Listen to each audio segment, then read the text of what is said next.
ಸ್ನೇಹಿತರೆ, ಮಧು ಮಂಥನಕ್ಕೆ ಸ್ವಾಗತ.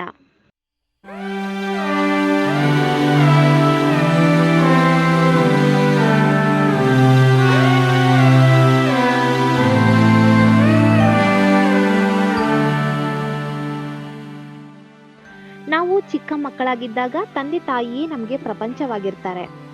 ಆ ಪ್ರಪಂಚವೇ ನಮಗೆ ಹೊರಗಿನ ಪ್ರಪಂಚವನ್ನು ತೋರಿಸುತ್ತಾ ಹೋಗುತ್ತೆ. ನಮ್ಮ ಎಲ್ಲ ಬೇಕು ಬೇಡಗಳ ಬಗ್ಗೆ ಅರಿತು ಎಲ್ಲವನ್ನು ತಂದೆ ತಾಯಿ ಪೂರೈಸುತ್ತಾರೆ.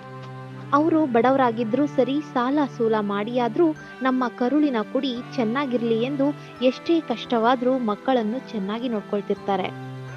ಅದೇ ಮಕ್ಕಳು ದೊಡ್ಡವರಾಗಿ ತಮಗೂ ಹೆಂಡತಿ ಗಂಡ ಮಕ್ಕಳು ಅಂತ ಬಂದಾಗ ವಯಸ್ಸಾದ ತಂದೆ ತಾಯಿಯನ್ನೇ ನೆಗ್ಲೆಕ್ಟ್ ಮಾಡ್ತಾರೆ.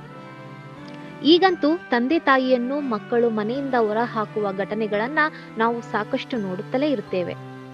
ಕೆಲವರು ವೃದ್ಧಾಶ್ರಮಗಳಿಗೆ ಸೇರಿಸ್ತಾರೆ. ಇದು ಎಂತಹ ವಿಚಿತ್ರ ಅಲ್ವಾ?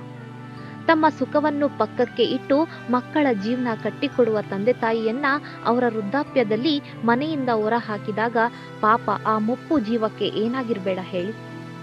ತಮ್ಮ ಮಕ್ಕಳೇ ತಮ್ಮನ್ನು ಹೊರಕ್ಕೆ ಹಾಕಿದಾಗ ಅವರ ಮನಸ್ಸಿಗೆ ಆಗುವ ನೋವು ಹೇಗಾಗಿರ್ಬೇಡ ಹೇಳಿ.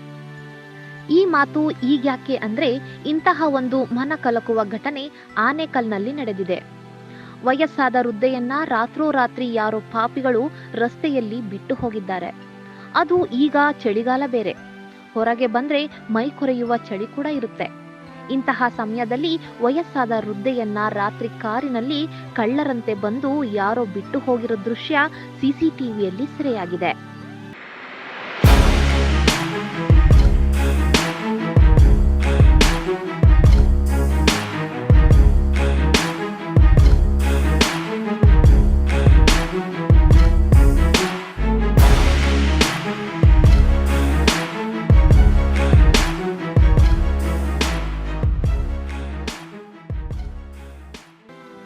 ಆನೇಕಲ್ ತಾಲೂಕಿನ ಸರ್ಜಾಪುರ ಸಮೀಪದ ವಿಠಲನ ಕಲ್ಹಳ್ಳಿಯಲ್ಲಿ ಈ ನಡೆದ ಘಟನೆ ನಡೆದಿದೆ. 80 ವರ್ಷ ವಯಸ್ಸಿನ ವಯೋವೃದ್ಧೆಯನ್ನ ರಸ್ತೆಯಲ್ಲಿ ಬಿಟ್ಟು ಪಾಪಿಗಳು ಎಸ್ಕೇಪ್ ಆಗಿದ್ದಾರೆ.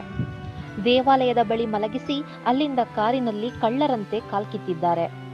ಈ ಅಜ್ಜಿ ವಯೋಸಹಜ ಕಾಯಿಲೆಯಿಂದ ಬಳಲ್ತಿದ್ದಂತೆ ಕಾಣುತ್ತೆ. ಆದ್ರೆ ವೃದ್ಧೆಯನ್ನು ಆಸ್ಪತ್ರೆಗೆ ಸೇರಿಸಿ ಮುಪ್ಪಿನಲ್ಲಿ ಆಕೆಯ ಹಾರೈಕೆ ಮಾಡಿ ಬೇಕು ಬೇಡಗಳನ್ನು ಪೂರೈಸಬೇಕಾಗಿದ್ದ ಮಕ್ಕಳೇ ಹೀಗೆ ಮಾಡಿದ್ರೆ ಇವರಿಗೇನು ಹೇಳಬೇಕು ಹೇಳಿ. ಈ ಅಜ್ಜಿ ತನ್ನ ಮಗಳು ಮತ್ತು ಅಳಿಯನ ಜೊತೆ ಇದ್ರಂತೆ. ಆದ್ರೆ ಅಳಿಯನಾದೋನು ವೃದ್ಧೆಗೆ ಥಳಿಸಿದ್ದನಂತೆ. ಗಂಡ ಹೀಗೆ ತನ್ನ ತಾಯಿಗೆ ಹೊಡೆದಾಗ ಆ ಮಗಳಿಗಾದ್ರೂ ಕರುಳು ಚೂರು ಅನ್ಲಿಲ್ವಾ?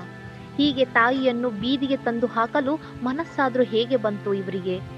ಪಾಪಿ ಕಲಿಗಾಲ ಕೆಟ್ಟೋಯ್ತಪ್ಪ ಅಂತ ಇದಕ್ಕೆ ಹೇಳೋದಲ್ವಾ? ಇನ್ನು ದೇವಾಲಯದ ಬಳಿ ಚಳಿಯಲ್ಲಿ ಮಲಗಿದ್ದ ಆ ವೃದ್ಧೆಯನ್ನು ಗ್ರಾಮಸ್ಥರು ರಕ್ಷಣೆ ಮಾಡಿ ಆಶ್ರಮಕ್ಕೆ ಬಿಟ್ಟಿದ್ದಾರೆ. ಅಜ್ಜಿಯ ಪರಿಸ್ಥಿತಿ ನೋಡಿದ್ರೆ ನಿಜಕ್ಕೂ ಎಂಥವರ ಕರುಳು ಚುರ್ರ ಅನ್ಸುತ್ತೆ.